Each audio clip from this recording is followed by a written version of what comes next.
ಇಂದು ಶಿವಾನಿಯ ಅತ್ತೆ ಕಾಂತ ಅವರ ವಿವಾಹ ವಾರ್ಷಿಕೋತ್ಸವವಿತ್ತು. ಸುಮಾರು 50 ಅತಿಥಿಗಳನ್ನು ಮನೆಗೆ ಆಹ್ವಾನಿಸಲಾಗಿತ್ತು. ಸಂಜೆ ಊಟದ ಕಾರ್ಯಕ್ರಮವಿತ್ತು. ಮನೆಯವರೆಲ್ಲರೂ ಅಡುಗೆ ಮಾಡುವ ಸಂಪೂರ್ಣ ಜವಾಬ್ದಾರಿಯನ್ನು ಶಿವಾನಿಯ ಮೇಲೆಯೇ ಹಾಕಿದ್ದರು. ಶಿವಾನಿ ಅಡುಗೆಯವರನ್ನು ಕರೆಸಿಕೊಳ್ಳೋಣವೆಂದು ಹೇಳಿದ್ದಳು. ಆದರೆ ಅತ್ತೆ, ನಾನು ನಿನಗೆ ಸಹಾಯ ಮಾಡುತ್ತೇನೆ ಎಂದಿದ್ದರು. ಮಧ್ಯಾಹ್ನ ಶಿವಾನಿ ಅಡುಗೆಮನೆಯಲ್ಲಿ ಅಡುಗೆ ತಯಾರಿಗೆ ಮುಂದಾದಾಗ, ಆಕೆಯ ಅತ್ತೆ, ಇಂದು ನನ್ನ ಬೆನ್ನು ತುಂಬಾ ನೋವುತ್ತಿದೆ. ನಾನು ಸ್ವಲ್ಪ ವಿಶ್ರಾಂತಿ ತೆಗೆದುಕೊಳ್ಳುತ್ತೇನೆ ಎಂದು ಹೇಳಿ ತನ್ನ ಕೋಣೆಗೆ ಹೋದರು. ಆಕೆಯ ನಾದಿನಿ ಕಾವೇರಿಯೂ ಸಹ ನಾನು ಸ್ವಲ್ಪ ಅಲಂಕಾರದ ಕೆಲಸ ನೋಡಿಕೊಳ್ಳುತ್ತೇನೆ ಎಂದು ಹೇಳಿ ಅಡುಗೆಮನೆಯಿಂದ ಹೊರಟು ಹೋದಳು. ಅತ್ತೆ ಮತ್ತು ನಾದಿನಿಯ ಮಾತುಗಳನ್ನು ಕೇಳಿ ಶಿವಾನಿ ಆಶ್ಚರ್ಯಚಕಿತಳಾದಳು. ಏಕೆಂದರೆ ಅಲಂಕಾರದ ಕೆಲಸವನ್ನು ಅವಳು ಮೊದಲೇ ಮಾಡಿದ್ದಳು. ಈಗ ಅವಳು ನಾದಿನಿಯನ್ನು ಕರೆಯಲು ಹೋದರೆ ಒಲೆಯ ಮೇಲಿಟ್ಟಿದ್ದ ಪಾಯಸ ಸೀದು ಹೋಗುತ್ತಿತ್ತು. ಅವಳು ಬೇಗಬೇಗನೆ ಕೆಲಸ ಮುಗಿಸಲು ಪ್ರಯತ್ನಿಸುತ್ತಿದ್ದಳು.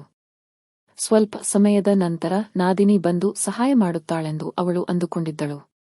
ಆದರೆ ಎಲ್ಲ ಅಡುಗೆ ತಯಾರಾಯಿತು. ಆದರೂ ಅವರು ಯಾರೂ ಬರಲಿಲ್ಲ. ಬಿಸಿಲಿನಲ್ಲಿ ಕೆಲಸ ಮಾಡುತ್ತಾ ಅವಳ ಸ್ಥಿತಿ ಹದಗೆಟ್ಟಿತ್ತು. ಬೆವರಿನಿಂದ ಅವಳ ಬಟ್ಟೆಗಳು ತೊಯ್ದಿದ್ದವು, ಬೆನ್ನು ಮತ್ತು ಸೊಂಟ ಕೂಡ ನೋಯುತ್ತಿದ್ದವು. ಆಗ ಅತಿಥಿಗಳು ಬರಲು ಪ್ರಾರಂಭಿಸಿದರು. ಶಿವಾನಿ ಇನ್ನೂ ಬಟ್ಟೆಗಳನ್ನು ಬದಲಾಯಿಸಿರಲಿಲ್ಲ. ಅತ್ತೆ ಎಲ್ಲ ಅತಿಥಿಗಳಿಗೂ ಜ್ಯೂಸ್ ತರಲು ಹೇಳಿದಾಗ ಅವಳು ಎಲ್ಲರಿಗೂ ಜ್ಯೂಸ್ ತೆಗೆದುಕೊಂಡು ಹೋದಳು. ಇನ್ನು ಸ್ವಲ್ಪ ಅಡುಗೆ ಮಾಡುವುದು ಬಾಕಿ ಇತ್ತು. ಆಗ ಆಕೆಯ ನಾದಿನಿ ಕಾವೇರಿಯ ಗಂಡನ ಕಡೆಯವರು ಬಂದರು. ಕಾವೇರಿಗೆ ನಿಶ್ಚಿತಾರ್ಥವಾಗಿತ್ತು ಮತ್ತು 2 ತಿಂಗಳ ನಂತರ ಮದುವೆಯಾಗುವುದಿತ್ತು. ಆದ್ದರಿಂದ ಅವರಿಗೂ ಆಹ್ವಾನ ನೀಡಲಾಗಿತ್ತು. ಆದರೆ ಶಿವಾನಿಯ ಮನೆಯವರನ್ನು ಯಾರೂ ಕರೆದಿರಲಿಲ್ಲ. ಆಕೆ ತನ್ನ ಅತ್ತೆಗೆ ಹೇಳಿದಾಗ ಅವರು, ಶಿವಾನಿ ಅವರು ಬೇರೆ ಊರಿನಲ್ಲಿದ್ದಾರಲ್ಲ, ಒಂದು ಊಟಕ್ಕೆ ಅವರು ಅಷ್ಟು ದೂರದಿಂದ ಬರಲು ಸಾಧ್ಯವಿಲ್ಲ ಎಂದರು. ಶಿವಾನಿ ಸುಮ್ಮನಾದಳು, ಏಕೆಂದರೆ ಅದು ಕೇವಲ 2 ಗಂಟೆಗಳ ದೂರವಿತ್ತು. ಅತ್ತೆ ಕರೆದಿದ್ದರೆ ಅವರು ಖಂಡಿತ ಬರುತ್ತಿದ್ದರು. ಹೇಗೋ ಎಲ್ಲ ಅಡುಗೆ ಮಾಡಿ ಎಲ್ಲರಿಗೂ ಬಡಿಸುತ್ತಾ ಶಿವಾನಿ ಸಂಪೂರ್ಣವಾಗಿ ಸುಸ್ತಾಗಿದ್ದಳು. ಹೊರಗೆ ಎಲ್ಲರೂ ತಿಂದು ಕುಡಿಯುತ್ತಿದ್ದರು. ನಗು ಮತ್ತು ತಮಾಷೆಯ ವಾತಾವರಣವಿತ್ತು. ಆದರೆ ಶಿವಾನಿ ಅಡುಗೆಮನೆಯಲ್ಲೇ ಕೆಲಸ ಮಾಡುತ್ತಿದ್ದಳು. ನಡುವೆ ನಡುವೆ ಅತ್ತೆಯ ಧ್ವನಿ ಕೇಳುತ್ತಿತ್ತು. ಕೂಡಲೇ ಅಲ್ಲಿಗೆ ಓಡಿಹೋಗಿ ತಿಂಡಿ ತಿನಿಸುಗಳನ್ನು ಕೊಟ್ಟು ಮತ್ತೆ ಅಡುಗೆಮನೆಗೆ ಬರುತ್ತಿದ್ದಳು. ಈಗ ಪಕೋಡ ಮತ್ತು ಪೂರಿ ಮಾತ್ರ ಬಿಸಿ ಬಿಸಿಯಾಗಿ ಕರಿಯುತ್ತಿದ್ದಳು. ಉಳಿದ ಎಲ್ಲಾ ಅಡುಗೆ ಮೊದಲೇ ತಯಾರಾಗಿತ್ತು. ಕಾವೇರಿಯು ತನ್ನ ಗಂಡನ ಕಡೆಯವರೊಂದಿಗೆ ಕುಳಿತಿದ್ದಳು. ಆಕೆ ತನ್ನ ಬಗ್ಗೆ ಗಂಡನ ಕಡೆಯವರು ಏನು ಅಂದುಕೊಳ್ಳುತ್ತಾರೋ ಎಂಬ ನಾಚಿಕೆಯೂ ಇರಲಿಲ್ಲ. ಅತ್ತಿಗೆ ಒಬ್ಬಳೇ ಕೆಲಸ ಮಾಡುತ್ತಿದ್ದಾಳೆ ಮತ್ತು ತಾನು ಆರಾಮವಾಗಿ ಮಾತನಾಡುತ್ತಿದ್ದಾಳೆ. ಹೇಗೋ ಸಮಯ ಕಳೆಯಿತು. ಕೇಕ್ ಕತ್ತರಿಸುವ ಸಮಯದಲ್ಲಿಯೂ ಅವಳು ಪಕೋಡ ಕರಿಯುತ್ತಲೇ ಇದ್ದಳು.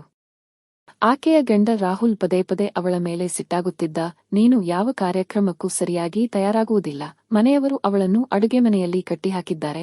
ತಯಾರಾಗಲು ಸಮಯ ಎಲ್ಲಿ ಸಿಗುತ್ತದೆ ಎಂದು ಅವಳು ಗಂಡನಿಗೆ ಹೇಗೆ ಹೇಳುವುದು? ಪ್ರತಿ ಬಾರಿಯೂ ಹೀಗೆ ಆಗುತ್ತಿತ್ತು. ಮನೆಯಲ್ಲಿ ಯಾವುದೇ ಪೂಜೆ ಇರಲಿ, ಹಬ್ಬವಿರಲಿ, ಅವಳ ಸಮಯವೆಲ್ಲ ಅಡುಗೆಮನೆಯಲ್ಲಿಯೇ ಕಳೆಯುತ್ತಿತ್ತು.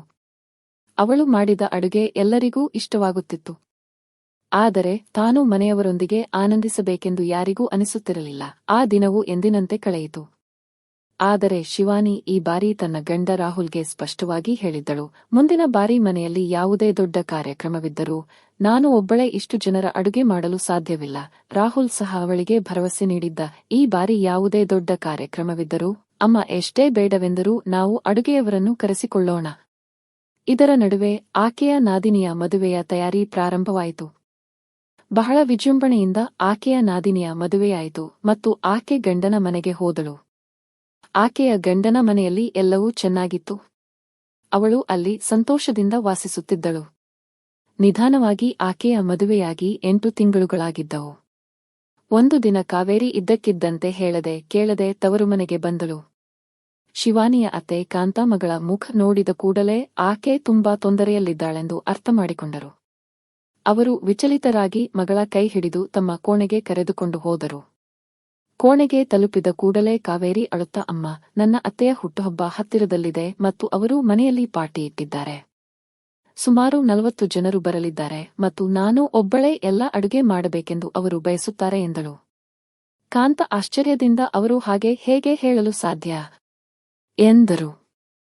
ಆಗ ಶಿವಾನಿಯ ನಾದಿನಿ ಅಳುತ್ತಾ, ಅಮ್ಮ, ನಿನ್ನ ಅತ್ತಿಗೆ 50 ಜನರ ಅಡುಗೆಯನ್ನು ಒಬ್ಬಳೇ ಮಾಡಬಲ್ಲಳು, ನೀನು ಏಕೆ ಮಾಡಲು ಸಾಧ್ಯವಿಲ್ಲ ಎಂದು ನನ್ನ ಅತ್ತೆ ಕೇಳುತ್ತಿದ್ದಾರೆ ಎಂದಳು. ನೀರು ಮತ್ತು ಸಿಹಿ ತಟ್ಟೆ ಹಿಡಿದು ಬರುತ್ತಿದ್ದ ಶಿವಾನಿ ವ್ಯಂಗ್ಯವಾಗಿ ನಕ್ಕಳು. ಏಕೆಂದರೆ ಆಕೆಯ ಅತ್ತೆ ಮತ್ತು ನಾದಿನಿ ಯಾವಾಗಲೂ ಆಕೆಯೊಂದಿಗೆ ಹೀಗೇ ಮಾಡಿದ್ದರು. ಯಾವುದೇ ದೊಡ್ಡ ಕಾರ್ಯಕ್ರಮದ ಸಮಯದಲ್ಲಿ ಅವಳನ್ನು ಒಬ್ಬಳನ್ನೇ ಅಡುಗೆ ಮನೆಗೆ ತಳ್ಳುತ್ತಿದ್ದರು. ಯಾವುದೇ ದೊಡ್ಡ ಕಾರ್ಯಕ್ರಮವಿದ್ದರೂ ಅಡುಗೆ ಮಾಡುವವರನ್ನು ಕರೆಸಬೇಕು, ಏಕೆಂದರೆ ಮನೆಯಲ್ಲಿ ನಡೆದ ಯಾವುದೇ ಕಾರ್ಯಕ್ರಮವನ್ನು ತಾನು ಆನಂದಿಸಲು ಸಾಧ್ಯವಾಗುವುದಿಲ್ಲವೆಂದು ಅವಳು ಎಷ್ಟು ಬಾರಿ ಹೇಳಿದ್ದಳು. ಅವಳ ಸಮಯವೆಲ್ಲ ಅಡುಗೆ ಮನೆಯಲ್ಲಿಯೇ ಕಳೆಯುತ್ತಿತ್ತು. ಆಗ ಅತ್ತೆ ಮತ್ತು ನಾದಿನಿ ನಾವು ನಿನಗೆ ಸಹಾಯ ಮಾಡುತ್ತೇವೆ ಎಂದು ಸುಳ್ಳು ಹೇಳುತ್ತಿದ್ದರು. ಆದರೆ ಸಹಾಯ ಮಾಡುವ ಸಮಯದಲ್ಲಿ ಅತ್ತೆ ಸೊಂಟ ಅಥವಾ ಮೊಣಕಾಲು ಹಿಡಿದುಕೊಂಡು ಕುಳಿತುಕೊಳ್ಳುತ್ತಿದ್ದರು ಮತ್ತು ನಾದಿನಿ ಉಳಿದ ತಯಾರಿಯನ್ನು ನೋಡಿಕೊಳ್ಳುವ ನೆಪದಲ್ಲಿ ಅಡುಗೆ ಮನೆಯಿಂದ ಹೊರಗೆ ತಿರುಗಾಡುತ್ತಿದ್ದಳು. ಹಿಂದಿನ ಬಾರಿಯೂ ಹೀಗೆಯೇ ಆಗಿತ್ತು. ಅದೇ ಸಮಯದಲ್ಲಿ ಬಹುಶಃ ಕಾವೇರಿಯ ಗಂಡನ ಕಡೆಯವರು ಇದೆಲ್ಲವನ್ನೂ ಬಹಳ ಸೂಕ್ಷ್ಮವಾಗಿ ಗಮನಿಸಿದ್ದರು. ಮತ್ತು ಈಗ ಆಕೆಯ ಅತ್ತೆಯೂ ಕಾವೇರಿಯಿಂದ ಅದೇ ನಿರೀಕ್ಷೆ ಮಾಡುತ್ತಿದ್ದಳು. ತನ್ನ ಅತ್ತಿಗೆಯಂತೆ ತಾನು ಒಬ್ಬಳೇ 40 ಜನರ ಅಡುಗೆಯನ್ನು ತಯಾರಿಸಬೇಕೆಂದು ಬಯಸುತ್ತಿದ್ದರು. ಇದೆಲ್ಲಾ ಕೇಳಿ ಶಿವಾನಿಗೆ ಬೇಸರವೂ ಆಯಿತು, ಸ್ವಲ್ಪ ನಗುವೂ ಬಂತು. ತನಗೆ ಆದಾಗಲೇ ಅದರ ಕಷ್ಟ ಗೊತ್ತಾಗುವುದು. ಹೇಗಾದರೂ ಅವಳು ನಾದಿನಿಯ ಸಮಸ್ಯೆಯೊಂದಿಗೆ ತನ್ನ ಸಮಸ್ಯೆಯನ್ನು ಮೂಲದಿಂದಲೇ ತೆಗೆದುಹಾಕಲು ಬಯಸಿದ್ದಳು. ಆದ್ದರಿಂದ ಆತ್ಮವಿಶ್ವಾಸದಿಂದ ಕೂಡಿದ ಹೆಜ್ಜೆಗಳೊಂದಿಗೆ ಅತ್ತೆಯ ಕೋಣೆಗೆ ಹೋದಳು. ಶಿವಾನಿಯನ್ನು ನೋಡಿದ ಕೂಡಲೇ ಅತ್ತೆ ಮತ್ತು ನಾದಿನಿ ಮೌನವಾದರು. ಆಗ ಶಿವಾನಿ ನಿಧಾನವಾಗಿ, ಕಾವೇರಿ, ನಿನ್ನ ಅಳುವಿನ ಧ್ವನಿ ಹೊರಗೆ ಕೇಳಿಸುತ್ತಿತ್ತು. ನಾನು ನಿನ್ನ ಮಾತುಗಳನ್ನು ಕೇಳಿದೆ. ನಿನ್ನ ಅತ್ತೆ ನಿನಗೆ 40 ಜನರ ಅಡುಗೆಯನ್ನು ಒಬ್ಬಳೇ ಮಾಡಲು ಹೇಳುತ್ತಿದ್ದರೆ ನೀನು ನಿನ್ನ ಗಂಡನೊಂದಿಗೆ ಮಾತನಾಡು. ಅವರು ಬುದ್ಧಿವಂತರು. ಅವರು ಖಂಡಿತ ಅರ್ಥ ಮಾಡಿಕೊಳ್ಳುತ್ತಾರೆ ಎಂದಳು. ಕಾವೇರಿ ಅವರು ಮನೆಯ ವಿಷಯಗಳಲ್ಲಿ ನಾನು ಏನನ್ನೂ ಹೇಳಬಾರದು ಎನ್ನುತ್ತಾರೆ ಎಂದಳು. ಶಿವಾನಿ ಸ್ವಲ್ಪ ಸಮಯದವರೆಗೆ ಮೌನವಾಗಿದ್ದಳು. ನಂತರ ನಾನು ಅವರಿಗೆ ಫೋನ್ ಮಾಡುತ್ತೇನೆ ಎಂದು ಹೇಳಿದಳು. ಆಕೆಯ ನಾದಿನಿ ತನ್ನ ಗಂಡ ರಾಜೀವ್ ಅವರ ನಂಬರ್ ಡಯಲ್ ಮಾಡಿ ಅತ್ತಿಗೆಯ ಕಡೆಗೆ ನೀಡಿದಳು. ಕಾಲ್ ರಿಸೀವ್ ಆದ ಕೂಡಲೇ ಅತ್ತ ಕಡೆಯಿಂದ ರಾಜೀವ್ ಅವರ ಧ್ವನಿ ಕೇಳಿಸಿತು. ಆಗ ಶಿವಾನಿ, ರಾಜೀವ್, ನಾನು ಶಿವಾನಿ ಮಾತನಾಡುತ್ತಿದ್ದೇನೆ ಎಂದು ಹೇಳಿದಳು. ರಾಜೀವ್ ನಮಸ್ತೆ ಅಂದರು. ನಂತರ ಶಿವಾನಿ ಗಂಭೀರ ಸ್ವರದಲ್ಲಿ, ನಮ್ಮ ಮನೆಯ ಮಗಳನ್ನು ನಿಮ್ಮ ನಂಬಿಕೆಯ ಮೇಲೆ ತಾನೇ ಕಳುಹಿಸಿಕೊಟ್ಟಿದ್ದೇವೆ. ಕಳುಹಿಸುವ ಸಮಯದಲ್ಲಿ ನೀವು ಆಕೆಯ ಸಂತೋಷವನ್ನು ನೋಡಿಕೊಳ್ಳುತ್ತೀರಿ ಮತ್ತು ಆಕೆಗೆ ಯಾವುದೇ ತೊಂದರೆಯಾಗದಂತೆ ನೋಡಿಕೊಳ್ಳುತ್ತೇನೆಂದು ಹೇಳಿದ್ದೀರಿ. ಆದರೆ ಇಂದು ನಿಮ್ಮ ಅತ್ತೆ ಪಾರ್ಟಿಯ ಎಲ್ಲ ಅಡುಗೆಯನ್ನು ಅವಳಿಂದ ಮಾಡಿಸಲು ಬಯಸುತ್ತಾರೆ. ಇದು ತಪ್ಪು ತಾನೇ ಎಂದು ಕೇಳಿದಳು. ರಾಜೀವ್ ಅತ್ತಿಗೆ, ಇದೆಲ್ಲವನ್ನೂ ಅಮ್ಮ ನಿಮ್ಮ ಮನೆಯಿಂದಲೇ ಕಲಿತಿದ್ದಾರೆ. ಆ ದಿನ ನಾವು ನಿಮ್ಮ ಮನೆಗೆ ಬಂದಾಗ ನೀವು ಹೇಗೆ ಒಬ್ಬರೇ ಇಷ್ಟು ಜನರ ಅಡುಗೆಯನ್ನು ಮಾಡುತ್ತಿದ್ದೀರಿ ಎಂದು ನೋಡಿದರು. ಕಾವೇರಿಯು ನಿಮ್ಮಿಂದ ಒಬ್ಬಳೇ ಇಷ್ಟು ಕೆಲಸ ಮಾಡುವ ಗುಣವನ್ನು ಕಲಿತಿದ್ದಾಳೆಂದು ಅಮ್ಮನಿಗೆ ಅನಿಸುತ್ತಿದೆ. ಆದ್ದರಿಂದ ಅವರೇ ಎಲ್ಲಾ ಕೆಲಸ ನೋಡಿಕೊಳ್ಳಬೇಕೆಂದು ಬಯಸುತ್ತಿದ್ದರು. ಸುಮ್ಮನೆ ಅಡುಗೆಯವರಿಗೆ ಹಣ ಕೊಟ್ಟು ಏಕೆ ಹಣವನ್ನು ವ್ಯರ್ಥ ಮಾಡುವುದು ಎಂದು ಹೇಳಿದನು. ಫೋನ್ ಸ್ಪೀಕರ್ನಲ್ಲೇ ಇತ್ತು. ರಾಜೀವ್ ಅವರ ಈ ಮಾತನ್ನು ಕೇಳಿ ಕಾಂತ ಮತ್ತು ಕಾವೇರಿಯ ತಲೆ ನಾಚಿಕೆಯಿಂದ ತಗ್ಗಿತು. ಅವರು ಮನೆಯ ಸೊಸೆಯ ಅನುಕೂಲದ ಬಗ್ಗೆ ಎಂದಿಗೂ ಯೋಚಿಸಲಿಲ್ಲ. ಅವಳನ್ನು ಕೆಲಸ ಮಾಡುವ ಯಂತ್ರವೆಂದು ತಿಳಿದಿದ್ದರು. ಮತ್ತು ಇದೇ ಮಾತು ಇಂದು ಅವರ ಮಗಳಿಗೆ ಅಪಾಯಕಾರಿಯಾಗಿ ಪರಿಣಮಿಸುತ್ತಿತ್ತು. ಈಗ ಕಾಂತ ಫೋನ್ ತೆಗೆದುಕೊಂಡು, ಅಳಿಯಂದಿರೆ, ಆ ಸಮಯದಲ್ಲಿ ತುಂಬಾ ಕಷ್ಟವಾಗಿತ್ತು. ಅಡುಗೆಯವರು ಕೊನೆಯ ಕ್ಷಣದಲ್ಲಿ ಬರಲು ನಿರಾಕರಿಸಿದರು. ಆಗ ಸೊಸೆ ಎಲ್ಲವನ್ನೂ ನಿಭಾಯಿಸಬೇಕಾಯಿತು. ಆದರೆ ನಾವು ಸಹ ಪ್ರಾರಂಭದಲ್ಲಿ ಆಕೆಗೆ ಸಹಾಯ ಮಾಡಿದ್ದೇವೆ. ಈಗ ನನ್ನ ಮಗಳು ಇಷ್ಟು ಅಡುಗೆಯನ್ನು ಒಬ್ಬಳೇ ಮಾಡಲು ಸಾಧ್ಯವಿಲ್ಲ. ನೀವು ದಯವಿಟ್ಟು ಅಡುಗೆಯವರನ್ನು ಕರೆಸಿ. ಮುಂದೆ ಯಾವುದೇ ಫಂಕ್ಷನ್ ಇದ್ದರೂ ನೀವು ನೋಡಿಕೊಳ್ಳಿ. ನಮ್ಮ ಮನೆಯಲ್ಲಿ ಅಡುಗೆಯವರು ಬರುತ್ತಾರೆ. ನಾವು ಮನೆಯ ಸೊಸೆಯಿಂದ ಇಷ್ಟು ಕೆಲಸ ಮಾಡಿಸುವುದಿಲ್ಲ. ನಿಮ್ಮ ಅತ್ತೆಗೆ ಸ್ವಲ್ಪ ತಪ್ಪು ತಿಳುವಳಿಕೆಯಾಗಿದೆ. ನೀವು ಅವರಿಗೆ ಅರ್ಥ ಮಾಡಿಸಿ ಎಂದು ಹೇಳಿದರು.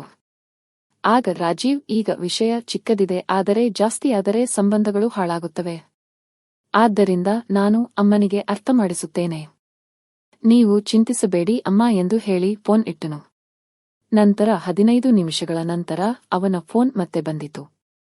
ಆಗ ಅವನು, ನಾನು ಅಮ್ಮನಿಗೆ ಅರ್ಥ ಮಾಡಿಸಿದ್ದೇನೆ. ನಾವು ಅಡುಗೆಯವರನ್ನು ಕರೆಸುತ್ತೇವೆ. ಕಾವೇರಿಗೆ ಚಿಂತಿಸಬೇಡಿ ಎಂದು ಹೇಳಿ ಎಂದನು. ಇದನ್ನು ಕೇಳಿ ಎಲ್ಲರೂ ನಿರಾಳರಾದರು. ಶಿವಾನಿ ಅರ್ಥಗರ್ಭಿತ ನೋಟದಿಂದ ಅತ್ತೆಯನ್ನು ನೋಡುತ್ತಾ ಅತ್ತಿಗೆ, ಇನ್ನು ಮುಂದೆ ಯಾವುದೇ ದೊಡ್ಡ ಕಾರ್ಯಕ್ರಮವಿದ್ದರೂ ನಿಜವಾಗಿಯೂ ಮನೆಯಲ್ಲಿ ಅಡುಗೆಯವರನ್ನು ಕರೆಸುತ್ತೀರಾ? ಎಂದು ಕೇಳಿದಳು. ಕಾಂತ ಮುಜುಗರದಿಂದ ಹೌದು ಶಿವಾನಿ, ಯಾಕಿಲ್ಲ. ಇನ್ನು ಮುಂದೆ ಯಾವುದೇ ಕಾರ್ಯಕ್ರಮವಿದ್ದರೂ ಮಗಳ ಗಂಡನ ಕಡೆಯವರು ಬರುತ್ತಾರೆ. ಆಗ ಮನೆಯ ಸೊಸೆಯನ್ನು ನಾವು ಎಷ್ಟು ಚೆನ್ನಾಗಿ ನೋಡಿಕೊಳ್ಳುತ್ತೇವೆಂದು ಅವರಿಗೂ ಗೊತ್ತಾಗಬೇಕಲ್ಲವೇ? ಆಗ ಅವರು ನನ್ನ ಮಗಳನ್ನು ಚೆನ್ನಾಗಿ ನೋಡಿಕೊಳ್ಳುತ್ತಾರೆ ಎಂದು ಹೇಳಿ ನಿಧಾನವಾಗಿ ತನ್ನ ದೃಷ್ಟಿಯನ್ನು ತಗ್ಗಿಸಿಕೊಂಡರು. ಆಗ ಶಿವಾನಿ ಮನಸ್ಸಿನಲ್ಲಿ ನಗುತ್ತಾ ಕೋಣೆಯಿಂದ ಹೊರಟಳು. ಇಂದು ಆಕೆಯ ಮನಸ್ಸು ಬಹಳ ಹಗುರವೆನಿಸುತ್ತಿತ್ತು.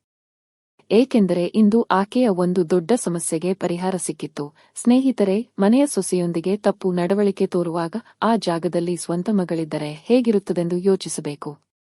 ಅನೇಕ ಬಾರಿ ಮಗಳ ಗಂಡನ ಕಡೆಯವರು ಮನೆಯ ಸೊಸೆಯನ್ನು ಕಟ್ಟುನಿಟ್ಟಿನ ನಿಯಮಗಳಲ್ಲಿ ಇಟ್ಟಿದ್ದಾರೆಂದು ನೋಡಿದರೆ ಅವರು ಸಹ ತಮ್ಮ ಮನೆಯ ಸೊಸೆಯೊಂದಿಗೆ ಅದೇ ರೀತಿ ಕಠಿಣವಾಗಿ ವರ್ತಿಸಲು ಪ್ರಯತ್ನಿಸುತ್ತಾರೆ. ನಂತರ ಸೊಸೆಯೊಂದಿಗೆ ತಪ್ಪು ನಡವಳಿಕೆ ತೋರುವುದು ಮಗಳಿಗೆ ಭಾರವಾಗುತ್ತದೆ. ಆದ್ದರಿಂದ ಸ್ನೇಹಿತರೆ, ನಿಮಗೆ ನನ್ನ ಈ ಕಥೆಯೂ ಇಷ್ಟವಾಗಬಹುದು ಎಂದು ಭಾವಿಸುತ್ತೇನೆ. ಮತ್ತು ಹೊಸ ಕಥೆಗಳಿಗಾಗಿ ನಮ್ಮ ಚಾನೆಲ್ ಅನ್ನು ಸಬ್ಸ್ಕ್ರೈಬ್ ಮಾಡಲು ಮರೆಯದಿರಿ. ಧನ್ಯವಾದಗಳು.